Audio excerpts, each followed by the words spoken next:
So today's topic is social media cheat sheets for nonprofits and how to maximize your impact and engagement.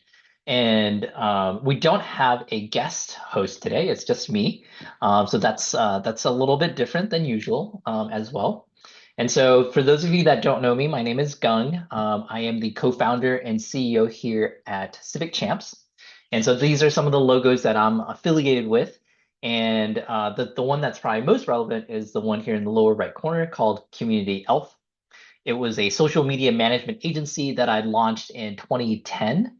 And so we helped a number of different organizations from, apartment complexes to auto dealerships to restaurants to, beauty spas to big brands like GNC or Body Media. Um, and yeah, it was a lot of fun. And so I learned a lot. And so these are some tips from that, but also, of course, refresh because 2010 was a really, really long time ago. Right. So that is kind of my background. And then of course, Civic Champs, if you don't know Civic Champs, we're a volunteer management platform software for nonprofits. So we help everything from recruiting to onboarding and all of that. So we'll have a focus today, of course, on the volunteer side. So in terms of logistics, this was already asked earlier, but we're going to send the slides and the recording afterwards to everyone that's registered. And the presentation itself, it's going to be probably 30 to 40 minutes. If you have questions, please leave them in chat.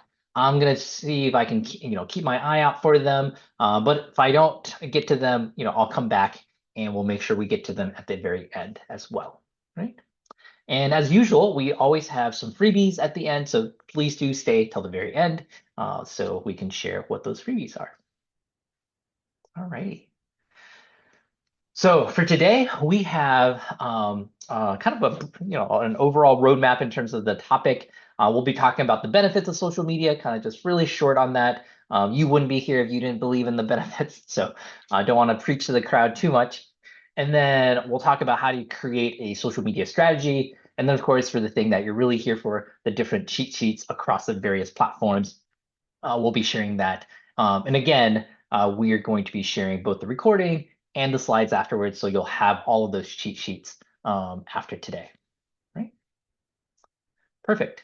And so why use social media, right? For one, obviously, it expands your reach and increases your awareness of your nonprofit's mission. And then, of course, for nonprofits, the very important part is that it's also free or a low-cost tool, right, for engagement and donor cultivation.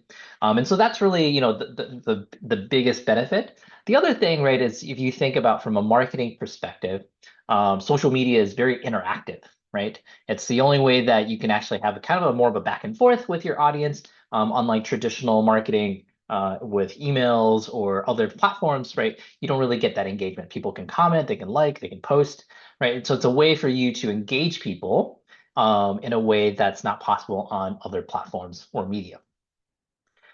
And so with this, of course, right, if you're kind of consistent about your postings, if you have good content that people are finding engaged in, it's a great way to also recruit for volunteers. Volunteer recruitment has been cited again as the #1 pain point for volunteer managers this year. And that's been true for, I think, 10 out of the last 11 years as well. And related to that, of course, is social media is also a great place that you can have community and you can help with retention of your existing volunteers or existing supporters by sharing content related around your mission, some of the impact you might have, stories, right? And so that you don't have to do as much recruiting if you can retain your existing folks, right? But again, of course, you all already know much of this, right? Because otherwise you wouldn't be here today. And so we'll dive in terms of how do we create a social media strategy, right? And so I'll break this down into kind of 6 parts. And so the first thing, kind of step by step, is think about your goals for social media, right? Before, I think this is actually where most organizations and folks under invest is actually understanding, what is it that I want to get out of my social media strategy, right? Instead of, a lot of times I find we have our intern, right? Oh, intern's so young, they're great, they're going to do our social, go for it and just like post stuff, engage and grow our audience. But there's not really a stated goal. And as you all know, if you don't measure it, right, if you don't track it, then it's not going to happen, right? And so having goals and then breaking it out those goals so that you actually have measurable outcomes to say, hey, maybe your goal is recruitment. And so you want to track um, your overall recruitment, but you want to track, hey, did somebody actually learn about you through your social channels, right? So when someone comes in and on your intake form, you want to make sure that your social channels are perhaps one of the options, right? So you can see or get a sense of whether it's been successful or not, right? And so defining your goals, super important, of course, right? You can also define your goal as perhaps raising awareness, building relationships, maybe promoting a particular campaign. And so if as you pick these goals, the other thing that this really helps with is it helps focus your time and your efforts so that you can really hone in on a specific messaging, right, that you want to use.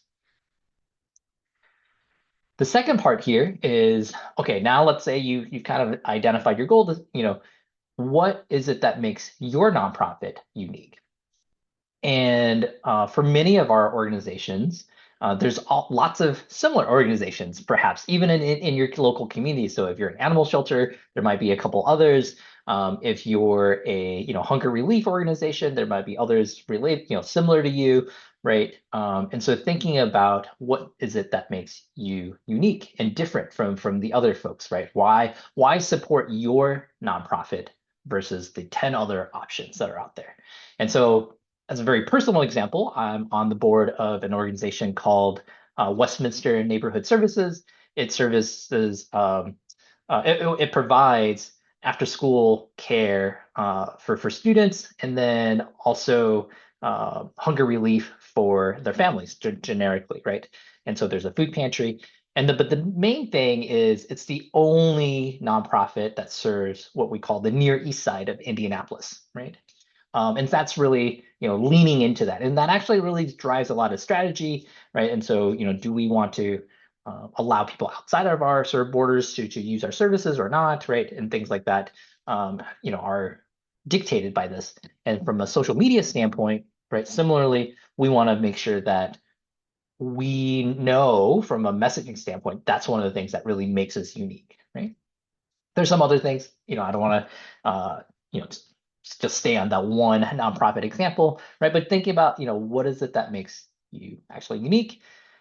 The other thing to keep in mind is as you identify what makes you unique, make sure you reiterate that, right? And really build it in on into your content so that you're saying it so much that you are like super tired of hearing about it.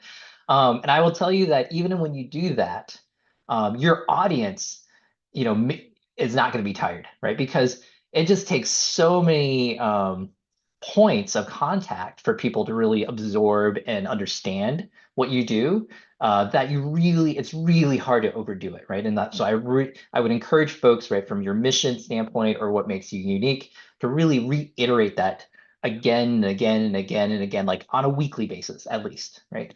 And you'll feel like, oh my God, there's no way that people are interested in this, or like everyone of course knows what we do, but you'll be surprised that often that is not the case, right? All right. And step 3 out of 6, right, is pretty simple, right? Just researching how other organizations utilize social media. I'm a big fan of sort of imitation is the greatest form of flattery. And so taking a look at what's successful for other organizations that you really admire. One of the things that I personally have is just a sheet. It's super simple. It's a Google sheet, right, of influencers, right, that I think like they really post great content, right, or organizations that really post great content on LinkedIn. That's the channel that I focus my time on. And so you should find that for the channel that you really care about and the people that you want to imitate or emulate in many ways, right? So having that list, checking out their content, kind of thinking about the ideas, and if you could do it in a structured way, that's ideal. But there's we don't have time today, but there's courses out there that that talk about here's the different types of hooks that perhaps you could have for your social media posts, right? So one might be fear of missing out. Another one might be curiosity, right? And so as you're reading these posts by these influencers or brands that you really or organizations that you really admire, right? You can start to categorize what kind of hook they're using, right? A curiosity hook might be, you know, sometimes this is kind of a controversial statement, right? Which is your what was the webinar we have coming up? It's like um, your volunteers are all spoiled, right? Dot dot dot, right? And you're like, oh, I wonder, what does that mean, right? And then you continue reading, right? So that might be a curiosity hook, right? Right. And then so step 4 here is, of course, decide which social media platforms to use. My advice, again, is to really hone in on one platform and invest the majority of your time on that platform to start, instead of trying to build across, right? I'm going to be on X or Twitter, I'm going to be on Facebook, I'm going to be on TikTok and Instagram and Nextdoor and everything else, right? YouTube. That's just so hard, right? We're all stretched for time, and so really hone in and build one platform and grow that first. And the benefit, of course, is then when you later decide to expand, right? Let's say you picked Instagram, right, as your main platform, right? And so as you're posting and you're learning about what really works, as you're expanding to other platforms later on, right, you actually can reuse your most successful posts, right? And you'll see, a lot of influencers do this too, right? Maybe they're a TikTok star, and now they have a YouTube Shorts, and also a Instagram Reels, page, but they're just posting the best of content, right? And that's fine. And you can do the same, as you're growing, right? And that can really accelerate your growth on these other channels because you already know kind of what works, right? Of course, that said, each platform does have different demographics, right? And so it's not guaranteed that if you have something that works on one platform, it's going to immediately translate to the other. But certainly, there's a much higher likelihood, right? And so hone in on the platform that you really want to use first. Things to think about, of course, why would you pick that platform is what and we'll dig into each platform, but what is it well suited for, right? Um, if your organization has lots of visual content, right? So pick a platform that's very visual, right?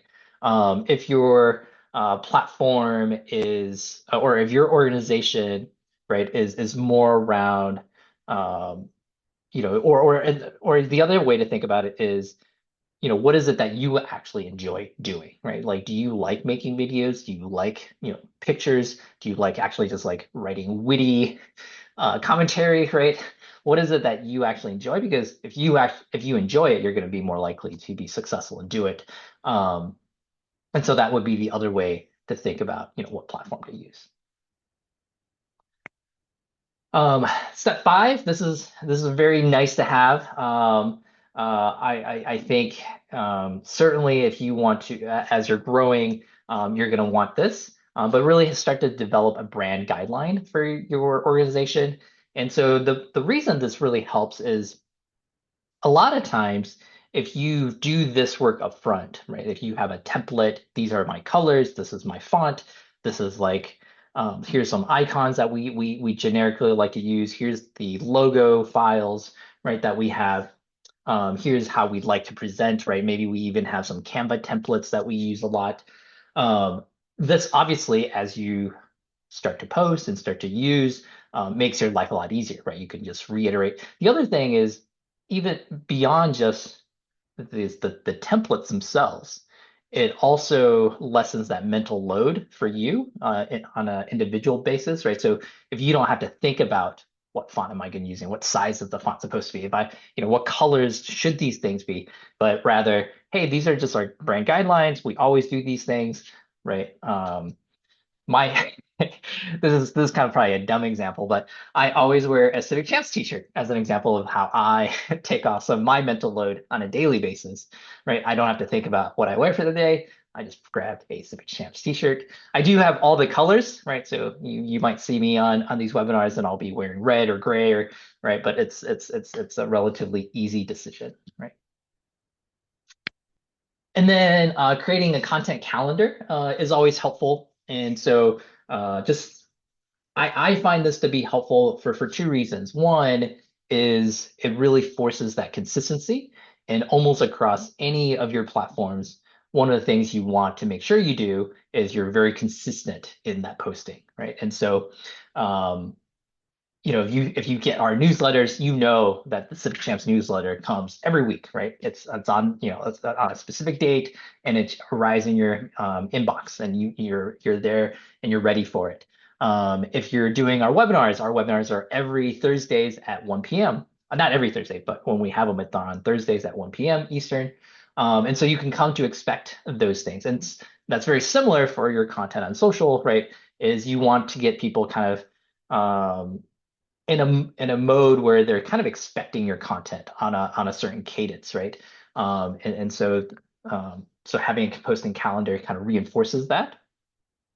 The other things that a posting calendar is helpful for is I find that you can be more thoughtful, right? In terms of, hey, what kind of content am I going to be posting about, right? So like just actually thinking through that strategy, taking what we just talked about, what makes you unique? How often am I going to talk about, our mission, right? Oh, maybe I'm going to do a volunteer highlight. Every Friday, right? Fridays are, volunteer of the week, right? And we just celebrate a volunteer every week. And so that's a helpful way to use a content calendar, right? Quinn asked a question, big fan of making using Canva template for social media, but we tend to make a lot of the same asks, which means using the same templates. How do we make things up fresh in our asks, even when the need stays the same? So I am a believer that generally your social media content and or your content in general should provide value. um, and so we for I'll use this webinar as an example.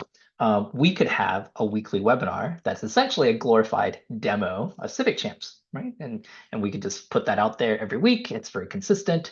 But I imagine a lot of folks would find that not super interesting and you would unsubscribe pretty quickly. And so we love providing these webinars that are very value added. So whether this is this one or last week where we talked about board engagement, and we have analytics from a few weeks ago, right? And so like what kind of content? And so one easy way to mix things up, right, is to think about what does your audience care about, and um, and post around that, right? And it's not making the ask, right?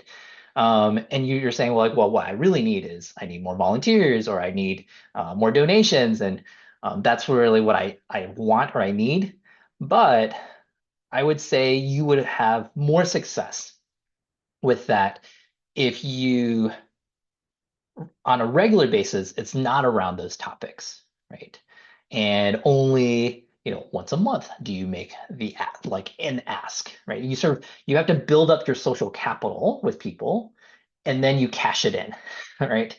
For the ask, right? You say, hey, I'm giving, giving, giving, giving, giving, giving, giving, giving, and then I make the ask, right? And I know even organizations that do, they only make the ask once a year, right? It's like their one thing they've ever asked for, sort of thing, and otherwise it's all like I'm providing value to you, right?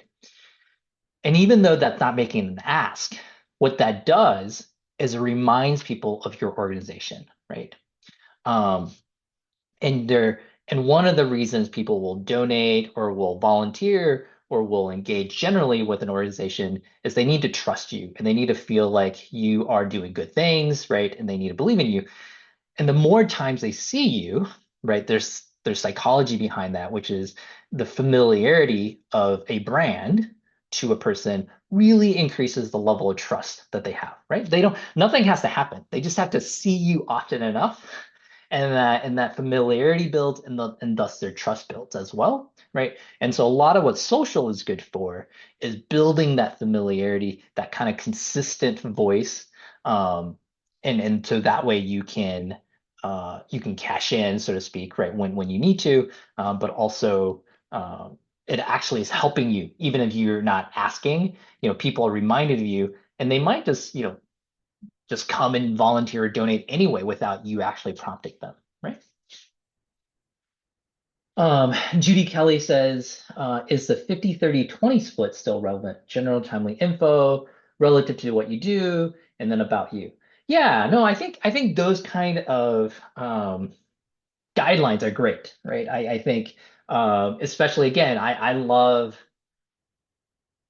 tools that help you lessen the mental strain, if you will, right? And so if you have something like what Judy's sharing, right, which is, hey, I'm 50% of the time I'm posting about something like something timely info, right? 30% of the time, that it's something about our mission that's relative to what we do, and then 20% it's strictly about the organization. And maybe that's where you have some of the asks, right? Which is like, hey, right now, we're working on, we work with a lot of habitats, right? We're for humanity affiliates, and so maybe you're fundraising for the women's build, right? That's coming up, and you say, hey, you know, 50% of the time it's about these, XYZ thing, and 20% of the time, I'm going to say, hey, coming up we have the women's build, and we're fundraising. If you're, a woman that's super, excited about helping your community in terms of, housing of, affordability, right? Please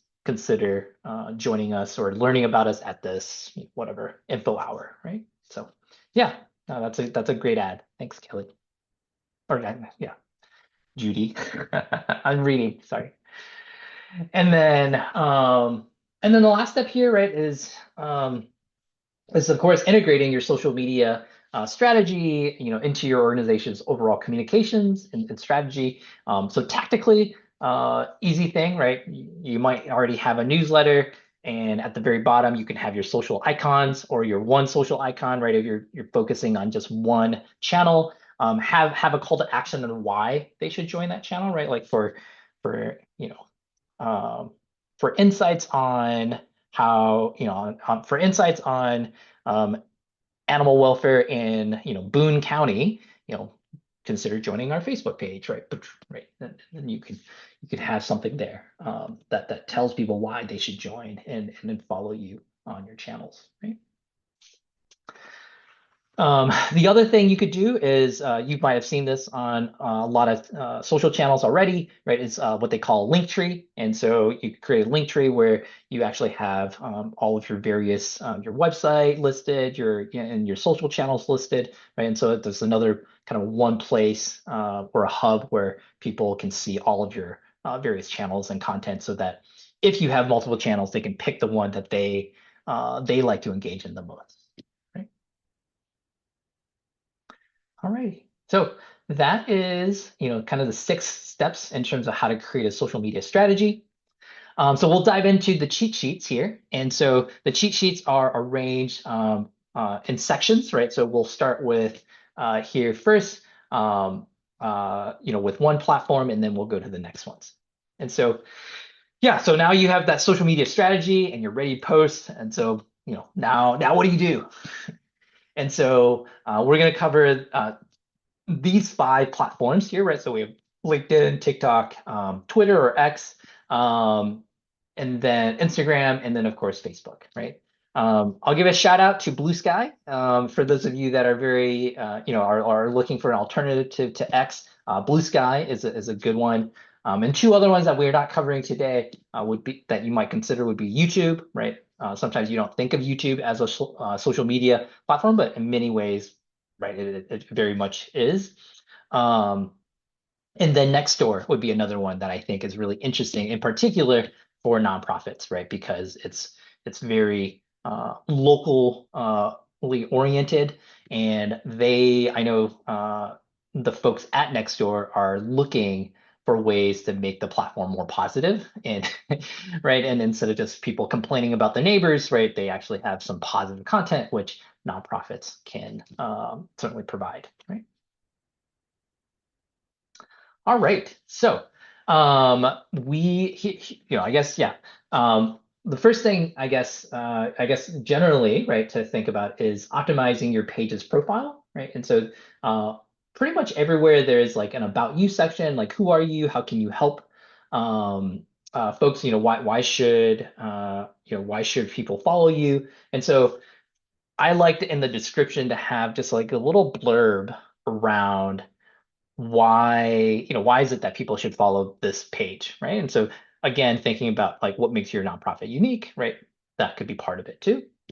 And of course, have a call to action here. And so again, if even if you're not making the ask on a regular basis and you're just providing lots of great content, you can have that call to action, right? Donate here, volunteer here, right? As one of those call to action.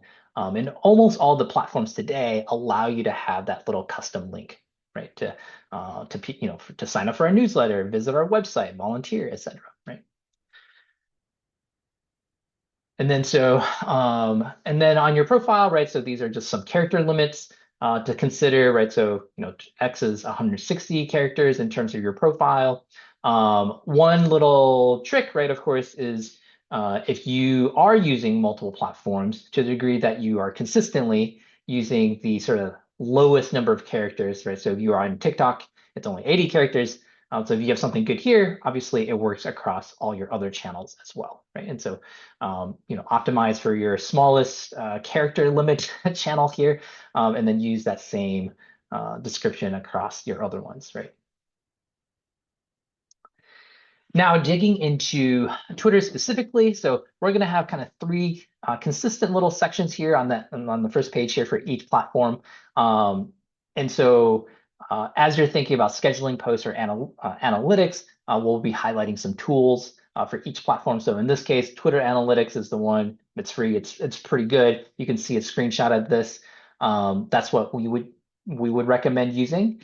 In terms of writing, one of the things to think about is as really leveraging AI and using ChatGPT, right? So you can have like, I would like to write about blah blah blah, maybe even attach a photo or whatever, right? And then ChatGPT can give you a recommendation, and you would tell it, right? You'd say, hey, I'm writing a Twitter post. My organization is blah, and I want to post about XYZ, right? And please give me 5 ideas. And it's super quick, right? That'll help quite a bit too. And then of course for images, right, using Canva, I'm pretty sure if I remember, Canva already has kind of pre-made sizes that are optimized for each of the social platforms, right? And then Quinn has a question about how do you recommend navigating character limits when you have a lot of info to share, keep things short, engaging, but link to the rest of the info elsewhere? Question mark. Okay. Um, yeah, I would say again, the link trees are often helpful, right? The linking elsewhere for additional details. But when you have a lot of info to share, and I'm not sure if Quinn, if you're talking about like your bio or your content itself, right? So for the bio, right, it's really like why should people follow this page in particular? And it's not necessarily the ask that you have. If you're talking about the content, right, this actually is where I think chat or Claude or whatever tool, AI tool you want to use can be really helpful, right? So if you have like a relatively long thing, you can actually ask the AI bots to shorten it for you and say like, hey, I'm writing here. You could take a blog, for example, right? You could take your whole blog, it's got lots of content, and you say, I want to post on these 3 platforms, right? Please provide a post on X, on Facebook, on LinkedIn for me that fits their character limits. go right and generate for you. And then you can review and see like, hey, is it missing something that's super important, right? But otherwise, I think that's a great, way to go about it, right? All right. Posting tips. Twitter is a very active platform, and so to be successful, people do recommend posting, once or twice a day. They are very short, of course, right? You can also, of course, try to do long form posts, right? Right with photos and videos, right? You could have a thread, right? That you're posting, lots of things, one of 10 or one of two, whatever it is. And then that's probably just, once a week. It's fine, right? And so you can have that long form content on Twitter once a week. But then if this is the platform you're choosing, right, make sure you're actually really engaging on a regular basis. This is both because that's what the audience expects, but also what the platform expects, right? And so you want the platforms to reward you for behaving in the way that the platforms would like you to behave, right? Also, the posts don't always have to be your posts, right? You can, I always encourage people, especially on something like Twitter, right, to actually engage with different organizations and reply back or, comment on their stuff too. Um, then, warming up the algorithm, right? And so all this means is, engaging with some other posts. If you're brand new to Twitter, right, with your organization, so before you do your first post, right, like just engage with others for a while, right, and comment and share, retweet, things like that. And then also some tips, right? Don't start a tweet with sort of an at mention. Avoid. We've seen that if you have GIFs in your post, that tends not to be as well received in the platform. Obviously, Elon's constantly updating their algorithms, so who knows? But for what we've seen, right, is avoiding GIFs and then also no hashtags. They don't, they come out and said they don't like hashtags, and so don't use it. Um, Engagement with large accounts in the nonprofit space is a good way to kind of borrow an audience that you have, and then connecting with nonprofits at the same stage of growth as you, right?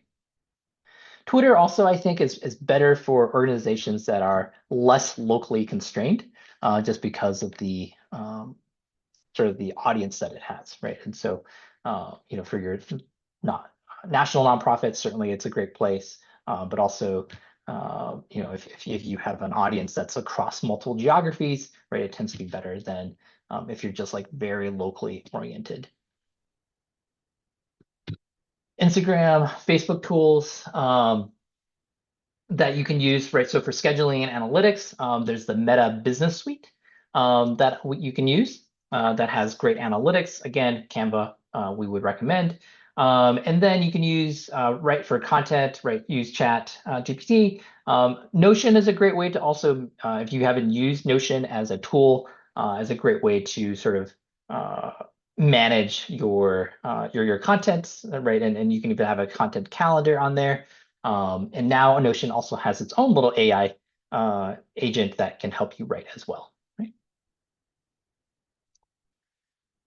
Um, Less often than Twitter, right? And these are recommendations, right? Of course, everyone's busy, so if you can't hit this, the more important things that you're very consistent, right? And so just commit to the thing that you can do, right? And maybe work your way up, right? So if you're like, I can't do 4 to 5 posts a week, then great, start with 2 or 3, and then just kind of work your way up, right?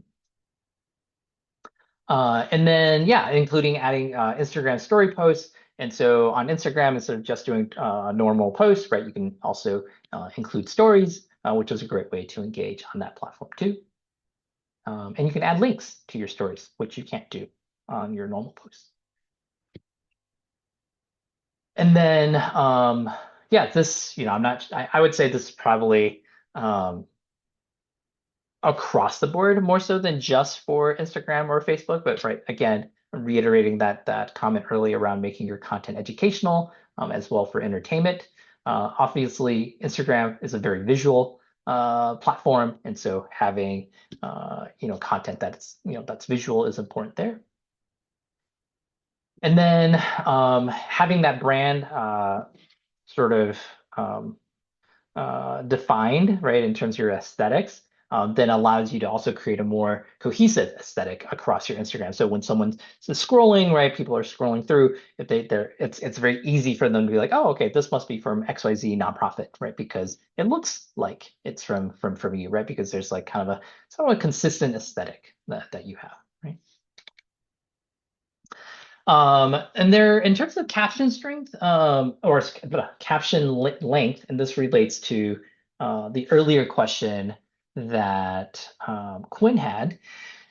We've seen sort of conflicting reports around caption length. So, we would recommend trying short captions for it's kind of a few weeks, and then trying increasing um, the caption length, by 25 or 50%, and seeing, what kind of engagement gets better results for you. So there's not kind of a definitive thing that we've seen in terms of just like how long should your captions be, right? And then you have this kind of shift from a static photo to videos that Instagram is really pushing as well, right? So reels and stories are where growth really takes place. We've seen this ourselves as well, where if you have something that qualifies for a reel, it's much better. Even on YouTube, right? If you have something that's short enough for shorts versus like their long form content, they promote it way more than the long form content, right? Also, reels are more effective as a discoverability engine, while stories are best for nurturing, sort of followers into real supporters of yours, whether that's volunteer or donors, right? And then with carousel content, we recommend mixing it up from, doing stories to wheels, to static posts, to creating sort of a diverse viewing experience, right? So if you're on something like Instagram, having that diversity, keeps things engaging and interesting for your audience. All right, LinkedIn, my personal favorite platform. And so in terms of scheduling posts or analytics, here's a couple tools that you can check out. One's called Taplio, another called Shield. In terms of writing, again, chat's good. We also recommend Grammarly as well, just because it is a more professional platform. And so just make sure that you have good grammar and it's good spelling, all of that. And so Grammarly is really good for that. A couple of tips in terms of using LinkedIn. We actually recommend posting no more than once a day on LinkedIn, right? It's not a platform that wants you to post more frequently than that.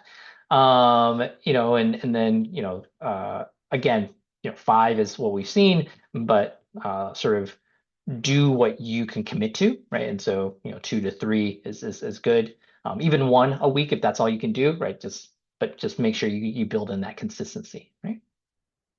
Yeah, avoid posting multiple times within an 18-hour window, because it's a more quote unquote professional platform. It does want, let's call it more thoughtful postings, where it rewards things. And so if you post a lot, it makes kind of some assumptions around the quality that's out there. Post during weekdays, not the weekends, again, because LinkedIn is used more on the weekdays and not on the weekends. So you're going to get better engagement if you're posting on the weekdays. And then reply to every comment that you get, 1 to 2 hours of posting, and then use images. All of these platforms are really going for images and videos. For a while, videos were particularly strong, right, in terms of LinkedIn engagement. They've sort of dialed that back a little bit, but they're really trying to get people to post more video. Um, so that's kind of another tip here. The uh, the thing that you'll probably notice if you do the exercise of following sort of great engagement, high engagement accounts, is that almost all the top performing posts are on LinkedIn have some combination of text and imagery, right? And so that's something that I would consider.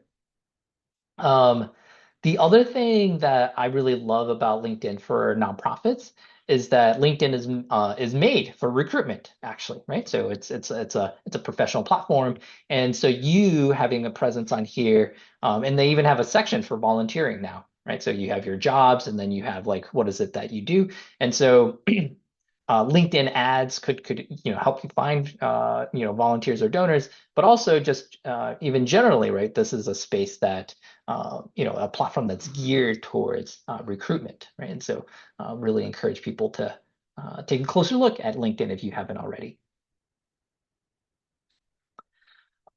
And then a couple other things that seem to help, right? So engaging with other posts after posting your own, right? So you're not just everyone, all the platforms like to reward sort of good behavior or folks that are invested in the platform itself. And so this is a way for you to show LinkedIn that you're also doing this. And then you can also use connection requests to grow your following, right? Um, I actually, I know we wrote this, but customization, I think, either I think it's one of two ways. Either don't customize at all and just send the connection request, or customize it so that it's clear that you did the work, and not some like automated platform did the work, right? Because I would say increasingly there are tools that help you make pseudo customized requests, and I think people are starting to get trained on ignoring those. And so either you want to make sure that like you're customizing it because you really do know something about them, or you took the time to actually look at their profile, or I would just send like a normal request, right? Because then people will still take a look at it, right, and say like, oh, do I want to accept this or not? The a couple other things is the more admins you have on your LinkedIn page, probably the better in that they can invite their own audiences, right? So, imagine you're a nonprofit and you have, 5 staff members. I think each staff member that's an admin can add up to 250 or invite 250 of your own connections to join your page, right? And so having more folks is an easy way to kind of grow your page. Um, yeah, I think that's it for LinkedIn. And then for YouTube, uh, again, even though it's you might think of YouTube as kind of more of a repository, we still, if you're choosing this as your social media platform, right, to post at least once a week, to make sure that you have that consistency. And then yeah, and if you're a new channel, that really rewards you, but to say, oh, actually, hey, this might actually be a star, upcoming up and coming channel or platform, right? If you're kind of posting more regularly. The other thing is I have found that not LinkedIn, sorry, YouTube ads can be relatively inexpensive in terms of growing your audience. And so you might consider investing a little bit, 50, $100, and then to promote some of that content that you've made there.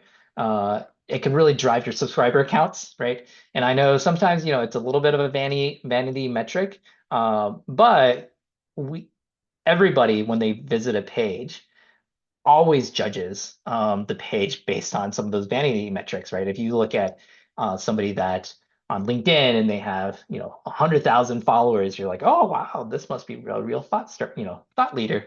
Um, and similarly, if you see a page that only has like 20 people on it, you're like, oh, well, I don't know. Maybe I assume they don't have great stuff because they would be much bigger, right? And so investing early in some of those ads to grow your audience can be a way to really boost the initial growth. So, and then on YouTube, you do have you can raise money on YouTube as well, and so they have a tool for Google for Nonprofits feature, and you can actually do fundraising directly on your YouTube channel. So that's kind of a neat thing that's exclusive to nonprofits. So in terms of uh, the content itself, and when you post on YouTube, there's kind of two things that I think is really important, right? Make sure your audience knows immediately kind of what is this video going to be about, and then you need a bit of a hook, right? And so people are just so used to scrolling these days that you really need to have that hook right up front, right? So again, you can probably even Google this, right? Like what are some examples of good social media hooks, right? And I'm sure you can look that on Google or on one of the chat bots, right, or ChatGPT, and that'll give you a list of examples there, right? But uh, using one of those hooks to pique people's interest, right, at the beginning, really important, right, and make sure that people kind of know what to expect here, right? And then, yeah, so, again, one of those tricks, if you will, is you can create a curiosity gap, right? You can bring up the topic, but don't complete the thought. There's a lot of annoying ads that do this that never complete the thought. But you can borrow, right? Like they work because people do engage with that kind of content. And so you can kind of tease them to say, hey, here's the topic and here's like this really interesting takeaway that I'm going to share, at the rest, as you watch the video, right? And of course, if you're doing video, right, make sure you follow a bit of maybe the hero's journey is a good example, but also, but transitioning between different energy levels, right, different voice inflections, right, to help keep people engaged. Using different speeds, ask people to subscribe, add captions. And so those are all additional tips here, right? And you can, some of the tools, there's a variety. I'll post here in chat a couple examples. We didn't have it on the page here. So we have everyone meeting. So these are two of the sort of transcript or caption services that you can use if you're interested. And then in terms of different types of videos that you could do, so if you're on your content calendar, if you're just trying to think about like what kind of videos could I do? So there's a day in the life of, mini documentaries, challenge videos, podcasts, or interviews. Those are all great things that you can consider. Okay. Attractive thumbnails. I'm gonna go a little bit quickly. I realize I probably over prepared in terms of content today.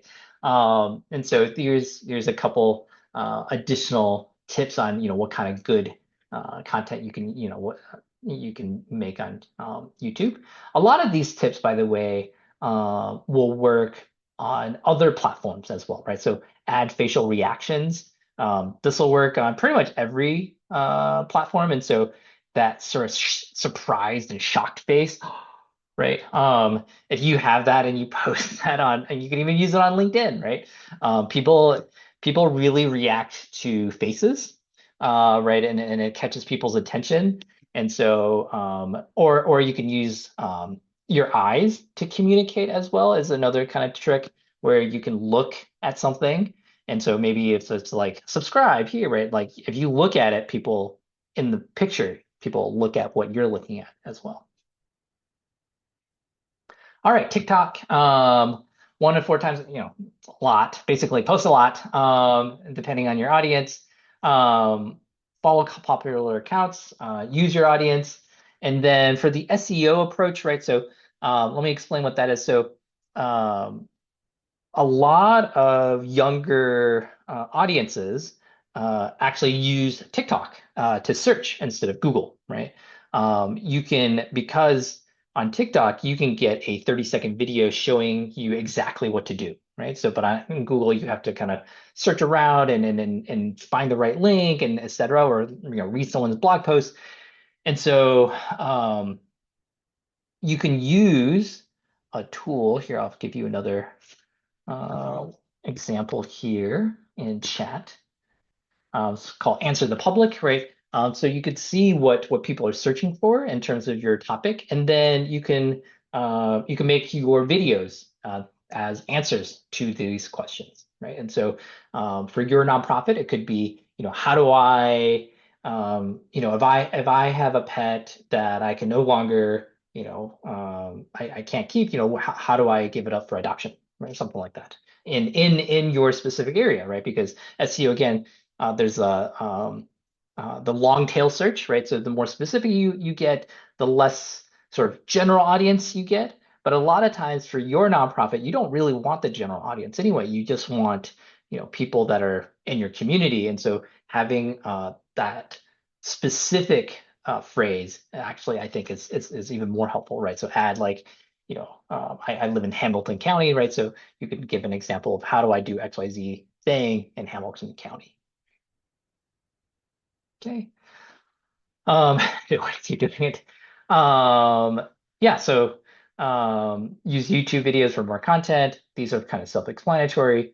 Don't necessarily feel like you have to do the TikTok trend to stay relevant, right?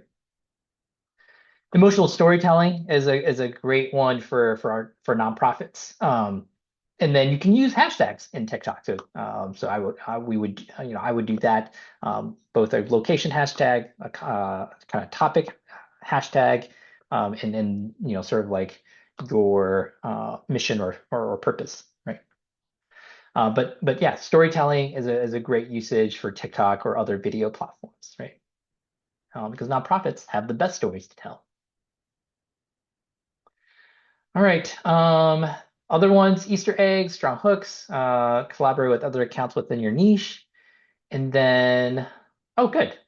Yeah, those are the last tips I had. Good. I was getting worried. All right. So with the last 6 minutes or so, I'll just give a quick intro here about Civic Champs, right? So if you don't know about us, we're a volunteer management platform. We help organizations with recruiting, onboarding, scheduling, engaging volunteers. We have a really cool app that even collects feedback from folks. So some examples, right? So we use geofencing for check-ins.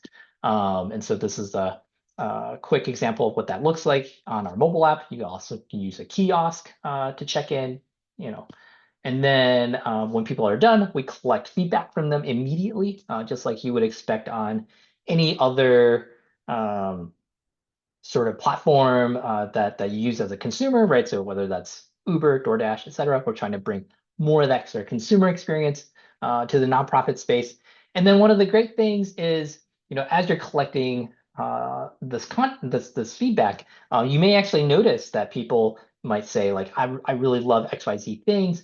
And that, from today's topic on social media, right, you could see what topics they enjoy, maybe it gives you topic ideas, but also one of the things I love to see is just like understanding what language people use oftentimes, how they're describing you, why they're excited, and try to reuse that same language in your own marketing content, right? And on social media or otherwise.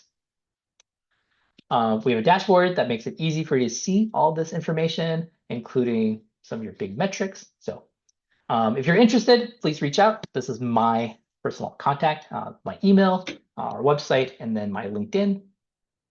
And I do try to, my call to action, why should you follow me? Um, is I do post about, sort of tips for nonprofits specifically around volunteer management. Right? And if you like our webinars, we do have some great upcoming ones. On April 3rd, we have Rob Jackson is going to join us as a guest. He is from the UK. Some of you may have already seen some of his other presentations. Usually he does these as a paid webinar, but he's willing to do it for us, our audience for free, which is super exciting. And he has a great little hook here, right? All volunteer managers are liars. So we'll see what that means. But I think, yeah, he's really a great speaker. And then on the 17th, we have Rochelle Jerry, who is one of the AFP Global board members. And she is going to present about good governance and how that is the key to effective volunteer management and sustainable funding. So super excited to have Rochelle here. And she's also a faculty member at the Lilly School of Fundraising. So